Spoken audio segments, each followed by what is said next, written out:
Sobat Horor, pernahkah kalian berpikir bahwa satu candaan konyol bisa menjadi tiket satu arah menuju neraka?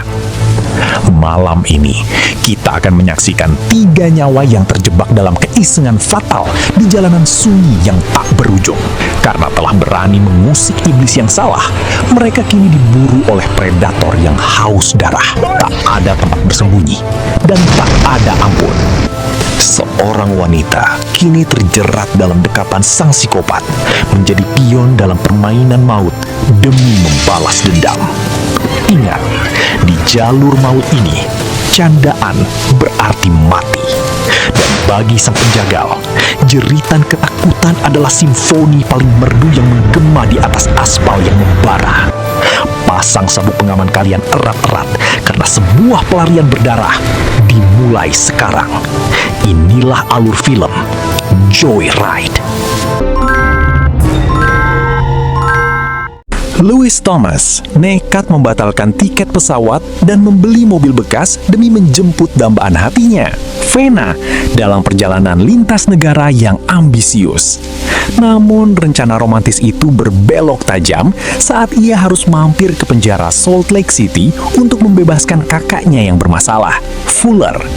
Di tengah hamparan aspal gersang, Fuller yang haus hiburan memaksa Louis memasang radio CB di mobil mereka untuk menjahili para pengemudi truk kesepian.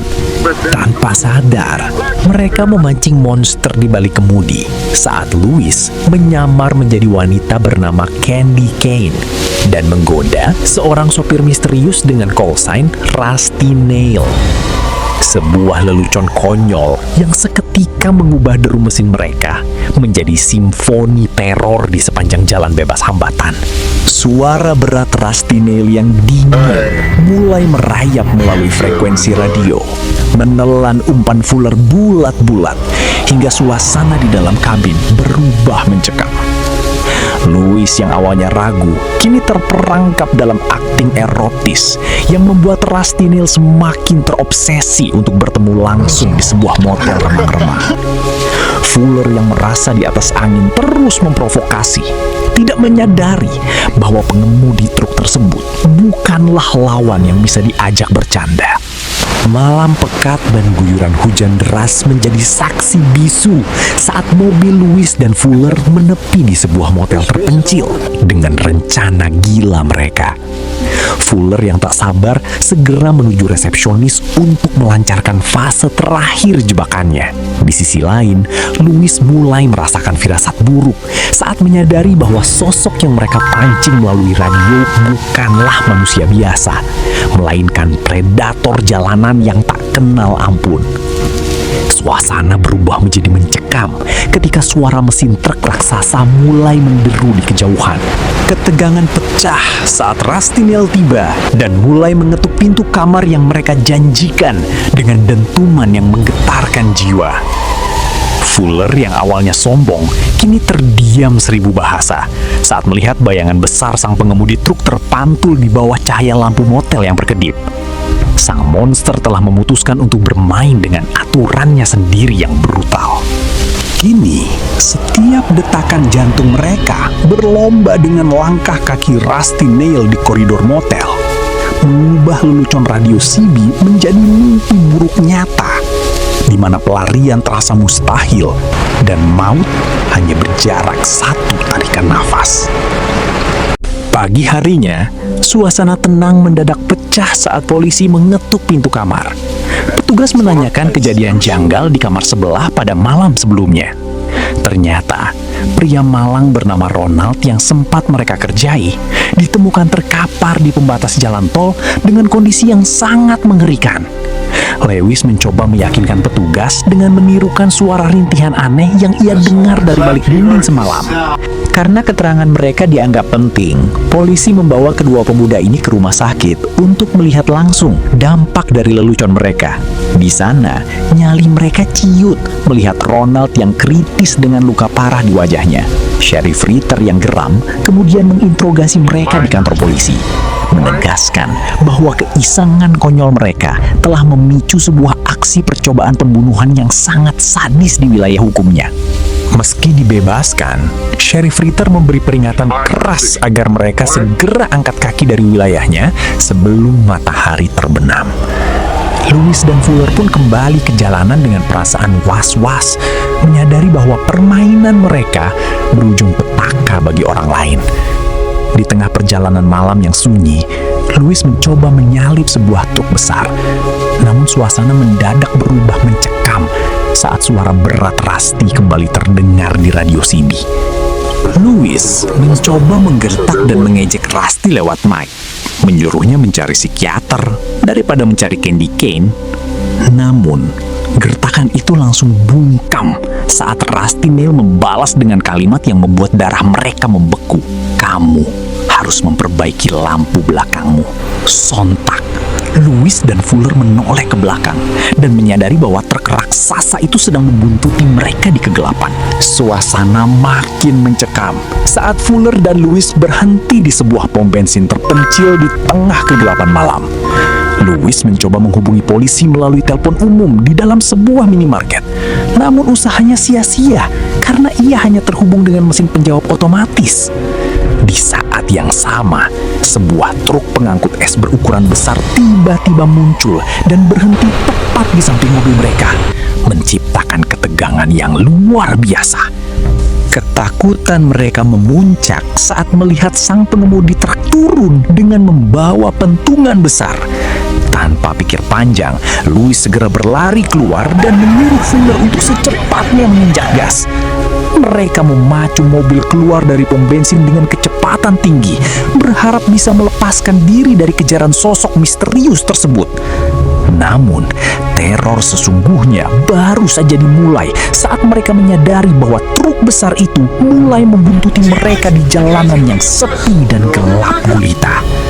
Aksi kejar-kejaran brutal tak terelakkan di atas jalanan tanah yang berdebu. Truk monster itu berkali-kali menghantam bagian belakang mobil. Dalam kondisi terjepit, mereka mencoba memohon maaf melalui radio CB. Namun jawaban yang datang justru membekukan darah. Sang pengemudi truk dengan suara beratnya menegaskan bahwa nyawa mereka hanyalah bahan permainan. Mobil mereka akhirnya terpojok dan menghantam pohon besar hingga ringsek tak berdaya. Di tengah kepulan asap, moncong truk raksasa itu terus merangsek maju, menghimpit mobil hingga seluruh kaca jendela hancur berkeping-keping. Lewis dan Fuller hanya bisa menangis histeris sambil memohon ampun. Dengan nada dingin yang mengerikan, Rusty menjawab, "Aku hanya bermain-main dengan kalian." Sebelum akhirnya mesin menderu menjauh, meninggalkan mereka dalam kegelapan.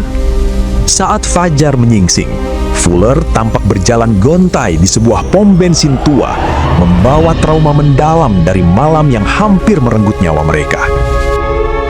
Setelah melewati ketegangan yang menguras nyawa, Lewis akhirnya sampai di kampus tujuannya. Senyum lebar tak lepas dari wajahnya saat melihat Vena, sosok yang menjadi alasan utama perjalanan panjang ini. Pertemuan mereka terasa begitu hangat, seolah teror di jalanan tadi hanyalah mimpi buruk yang sudah lewat. Tak lama kemudian, Charlotte, teman sekamar Vena, datang dengan mobil mewahnya untuk berpamitan karena musim libur telah tiba. Momen ini menjadi titik balik, di mana mereka bertiga memutuskan untuk merayakan kebersamaan mereka di sebuah bar lokal, mencoba menenggelamkan rasa takut dengan beberapa gelas minuman keras sebelum melanjutkan perjalanan. Namun, ketenangan itu terusik ketika sekelompok pria lokal mulai memberikan tatapan tidak bersahabat, memicu ketegangan kecil yang untungnya tidak berakhir dengan keributan fisik. Mereka akhirnya memutuskan untuk menyewa kamar di sebuah motel untuk beristirahat. Di dalam kamar yang remang-remang, Lewis yang kelelahan langsung terlelap. Sementara Fuller dan Vena masih terjaga, berbagi percakapan intim yang dibumbui sedikit godaan. Mereka tidak menyadari bahwa sang sopir truk psikopat itu tidak pernah benar-benar melepaskan mangsanya. Suasana hening seketika pecah saat Lewis yang sedang tertidur terbangun oleh dering telepon yang mengejutkan. Di ujung sambungan, suara berat Rusty kembali menerornya dengan pertanyaan yang membuat bulu kuduk berdiri. Rusty bertanya dengan nada dingin. Bukankah sebelumnya Louis bilang tidak ada wanita di antara mereka? Lalu, siapakah wanita yang sekarang sedang bersama kakaknya di kamar sebelah? Menyadari bahwa si psikopat itu benar-benar sedang mengintai mereka dari kegelapan luar motel, tanpa alas kaki, ia berlari kencang menuju kamar Fena dan Fuller untuk memperingatkan bahwa Rusty sedang mengincar mereka. Ketakutan itu memaksa mereka untuk kabur secepat mungkin. Pelarian maut pun dimulai. Mereka memacu mobil menembus jalanan malam yang sunyi. Teror mental kembali dilancarkan. Rusty Nail menyuruh mereka melihat tanda-tanda yang ia semprotkan di papan petunjuk jalan dan perintahkan mereka untuk memeriksa bagasi mobil. Di sana, mereka menemukan radio CD milik Rusty yang sengaja ditinggalkan agar komunikasi berdarah ini tetap terjalin. Puncaknya, Rusty memberikan perintah gila sebagai hukuman atas kebohongan mereka. Louis dan Fuller harus masuk ke sebuah restoran dalam keadaan telanjang bulat jika ingin urusan ini selesai. Dengan harga diri yang hancur demi nyawa mereka, kedua pria ini terpaksa turun dari mobil tanpa busana, berjalan di bawah tatapan menghina orang-orang, tanpa menyadari bahwa Rusty Nail sedang menertawakan penderitaan mereka dari kejauhan. Saat Louis dan Fuller sedang diinterogasi oleh manajer restoran yang geram, Rusty justru menghubungi Fena yang sendirian di dalam mobil. Rusty memutar suara rekaman Charlotte yang sedang menangis ketakutan, memaksa Fena untuk terus mengikuti permainannya jika ingin temannya tetap hidup. Tanpa pilihan lain, dengan sisa keberanian yang ada, mereka memacu mobil tua itu menuju kegelapan ladang sepi. Menyadari bahwa di sanalah sang pembunuh berdarah dingin sudah menunggu untuk mengakhiri segalanya. Ladang jagung yang sunyi kini berubah menjadi arena perburuan maut. Suara gemuruh mesin truk Rusty terdengar seperti geraman monster yang haus darah, membelah keheningan malam dan memaksa mereka terus berlari tanpa arah di antara batang jagung yang rapat. Cahaya lampu truk yang menyilaukan sesekali menembus celah dedaunan, menciptakan bayangan-bayangan mengerikan. Keputusasaan mulai menyergap saat mereka menyadari bahwa mereka telah terpisah dari Fena dan tidak punya cara untuk melawan balik.